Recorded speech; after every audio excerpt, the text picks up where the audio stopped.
In today's video, I'm going to teach you how to edit Affinity Photo. We'll start by getting your image into the app and then make a few foundational edits so you can give your photo a clean, polished look without overcomplicating anything. First, open Affinity Photo. Once it's running, look to the top of the screen and click File. From that menu, choose Open. A file browser will appear. Navigate to the image you want to work on, select it, and click Open again. Your photo will load onto the canvas ready for editing. Next, let's tidy up the composition with a simple crop. On the left toolbar, select the Crop tool. You'll see handles around the edges of your image.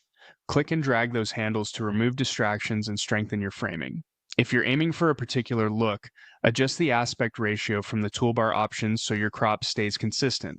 When you're happy, apply the crop to commit the change. Now, let's brighten things up and add definition. Go to the menu where you can create a new adjustment layer, then choose Brightness/Contrast. This adds a non-destructive adjustment, meaning your original image stays intact.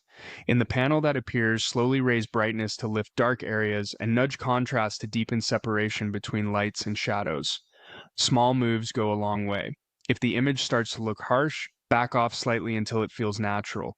Because it's an adjustment layer, you can toggle it on and off to compare before and after, or adjust it later without starting over. If you prefer quicker, stylized tweaks, you can use Quick FX. Click on Quick FX to browse instant effects and pick one that complements your photo. These are great for a fast punch of mood or clarity. After choosing, you can fine-tune intensity so the effect enhances your image rather than overpowering it. That's it. Open your photo, refine the composition with a thoughtful crop, then shape the light with brightness and contrast, or apply a tasteful Quick FX. Follow these steps and you'll have a clean, confident edit in just a few minutes.